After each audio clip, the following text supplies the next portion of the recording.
Bonjour Florian. Bon, je vais te laisser reprendre ton souffle.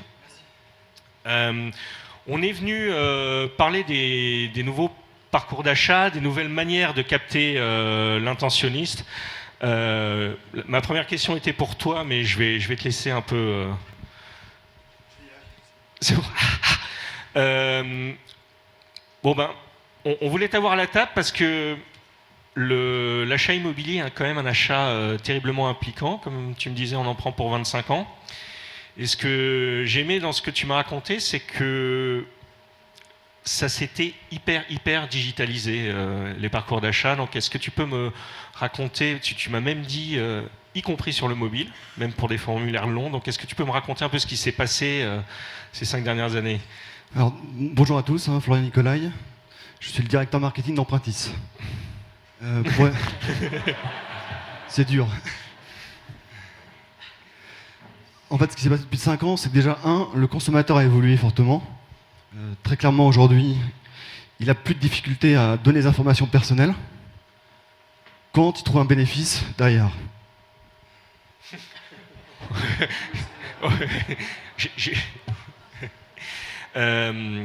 J'ai posé une autre question à tes camarades et on va te laisser reprendre ton souffle.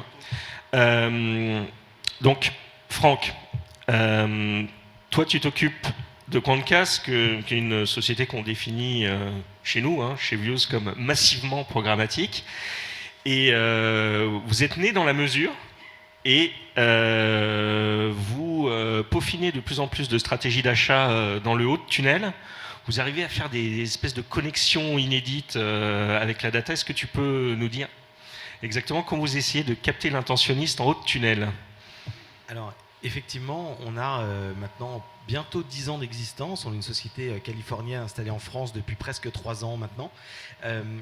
En fait, au départ, comme tu le disais, on est essentiellement un outil de mesure d'audience de l'Internet, puisque la promesse initiale, c'était de proposer aux éditeurs, donc aux sites, une solution de mesure d'audience directe et gratuite. Donc ça, c'était la promesse initiale, ce qui nous a donné énormément d'informations, de data. On parle maintenant d'ailleurs un peu plus de signaux sur les consommateurs, sur les internautes, dans leur parcours navigationnel. Et ensuite, effectivement, on a, avec la naissance du RTB, développé une activité de trading desk 100% programmatique, et donc on travaille avec les agences, les annonceurs pour réaliser l'achat média et optimiser au départ des campagnes d'acquisition. Et effectivement, et c'est ce que tu disais, et on va de plus en plus remonter dans le tunnel, parce que c'est aussi une demande de la part des annonceurs. Parce que c'est cher le bas de tunnel aussi. Alors, le bas de tunnel est cher et il est aussi un peu saturé. Les retargeteurs aussi, clairement, occupent beaucoup le terrain aujourd'hui. Et je pense qu'au-delà de cette saturation, il y a une vraie prise de conscience de la part des annonceurs aujourd'hui, de la part du marché globalement. C'était déjà le cas aux États-Unis, ça arrive en Europe et particulièrement en France, pour essayer d'aller chercher des intentionnistes avant même que ces personnes aient visité le site. Donc de pouvoir travailler des signaux, capter des signaux, analyser ces signaux et de pouvoir du coup mieux cibler des individus. Est-ce que tu as un petit exemple? Alors oui, j'ai plusieurs exemples. Il y en a un qui est intéressant, qui est notamment de pouvoir identifier, quand on travaille par exemple avec je pense un acteur du secteur qui notamment travaille sur plutôt les comparateurs de crédit. L'idée, c'était non seulement d'aller cibler des gens qui sont en train de faire une demande de devis pour une assurance par exemple, mais travailler au-dessus, travailler plus haut dans le tunnel, c'est notamment de pouvoir aller chercher des gens qui sont en phase d'achat d'automobile, puisqu'on sait que la phase d'après, c'est d'aller faire une demande de devis d'assurance.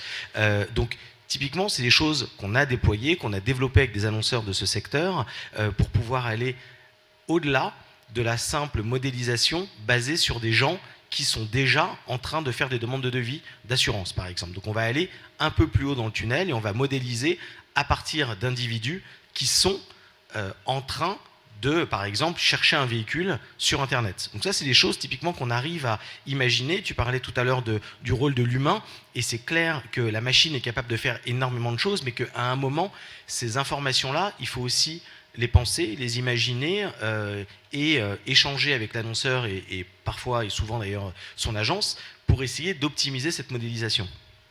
Alors, Pierre-Anthony, alors toi, tu es la régie de La Redoute, de Rakuten, de Cdiscount, donc tu connais bien la donnée d'acquisition. Est-ce que tu peux un peu nous donner ta réflexion un peu sur les nouveaux parcours d'achat, sur comment on capte l'intentionniste, un peu nous donner la spécificité de ce que vous faites? Alors, oui, nous, on est une régie qui défend les intérêts de plusieurs sites e-commerce. Nous, l'intérêt de la data, c'est qu'elle est naturellement enrichie, d'accord, et elle est renouvelée.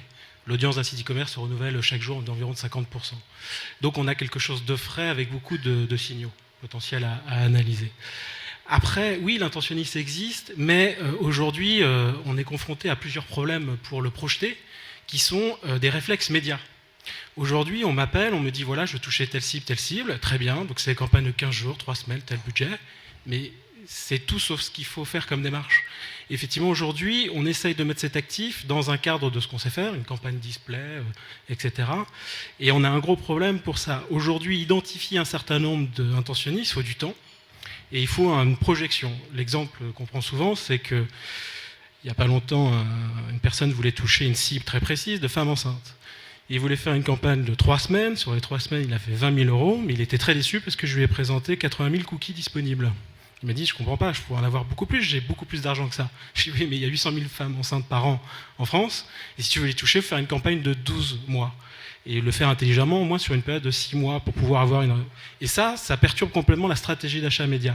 Et aujourd'hui, on voit que chez l'annonceur, il y a un problème de positionner la data, surtout la data intentionniste, entre l'historique de l'achat display, l'historique du search, qui s'en occupe finalement. Le search dit, bah non, c'est du display, c'est pas moi. Le display dit, bah non, moi c'est pas une campagne média à l'intérieur. On m'a fait remarquer aussi ce matin la performance, qui vient aussi se rajouter à ça, ou l'équipe performance. Et donc aujourd'hui, pour vraiment valoriser la data, on a un problème de projection d'utilisation. Alors, partant du principe que, le micro-segment, ça sert à rien.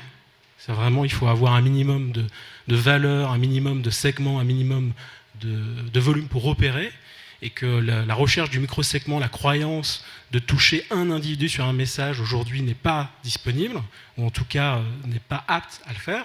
Bien sûr, on peut passer du mass market à l'audience planning, mais l'audience planning, il faut quand même... On en parlera. Alors, donc, ce que je retiens comme idée, c'est un peu searchiser les équipes display, et cette notion de fil rouge qui est encore un peu absente du display. Je vais passer la parole à Florian, qui a récupéré son souffle. Alors, c'est bon. Redis-moi ce que tu voulais nous dire en fait sur la digitalisation de parcours d'achat sur les achats impliquants et les données hyper intéressantes que tu m'as dit sur le mobile. Alors, quelques éléments clés. Aujourd'hui, pour nous, d'un point de vue sur notre marché, l'acquisition de clients via le web, via le digital, est totalement acquis. Les questions qui se posent aujourd'hui sur nos activités, c'est davantage sur la chaîne de transformation qui suit, et c'est là aujourd'hui que les enjeux du digital se jouent fortement, donc sur les process. Et la grosse révolution sur le domaine financier actuellement, c'est davantage sur le process de transformation que sur l'acquisition de clients, qui est un élément qui est complètement acquis par le marché, aussi bien par l'internaute, l'utilisateur, que par les acteurs en place. Ensuite, au niveau de notre captation, au niveau d'empruntis, on est évidemment full device, et on se rend compte qu'on a une audience aujourd'hui qui se répartit pour un tiers sur mobile, 15% tablette et le reste sur desktop. Sachant qu'on a également une conversion qui n'est pas négligeable sur mobile, puisque 15%, la moitié environ, entre 15 et 18% des demandes qui sont déposées sur nos sites le sont sur mobile. 15% des demandes déposées sur mobile. Exactement, sachant qu'on est sur le domaine financier. Quand un internaute fait une demande de financement immobilier, c'est pas 5 questions, c'est plutôt 50 questions. 50 questions. Donc ça demande un tunnel de conversion qui soit vraiment optimisé, et qui soit simple pour l'utilisateur. La notion de simplicité est structurante sur notre marché pour qu'il aille au bout. Voilà, ça c'est vraiment un élément important. Mais on se rend compte que, à la part, évidemment, en termes de recherche d'informations sur les devices type mobile, tablette, a pris une ampleur phénoménale, mais également le dépôt des demandes. juste pour donner quelques éléments chiffrés, aujourd'hui, Empruntis, c'est 50 000 demandes de financement immobilier par mois. Donc on recueille quand même des volumes, 500 000 demandes, 600 000 demandes par an. C'est énorme parce que tu m'avais dit, c'est quoi le volume total des demandes sur une année Alors attention, il faut mettre au regard, le volume de transactions annuel, il est de 700 000 transactions par an, sachant qu'il faut mettre un point en exergue, c'est que quand on recueille 50 000 demandes de financement, dans les faits, vous avez 30% de clients qui sont chauds, et le reste, ça va être soit du client nursing ou nursé, donc du client froid qu'il va falloir accompagner dans sa démarche. Autrement dit, ce client-là, il vient surtout valider sa capacité d'achat, rechercher des conditions. Il n'a pas encore trouvé son bien. Donc ça, c'est une typologie de clientèle qu'il va falloir accompagner dans sa démarche, autre que la recherche de financement qui viendra plus tard. Et ça rejoint ce que vous disiez juste avant.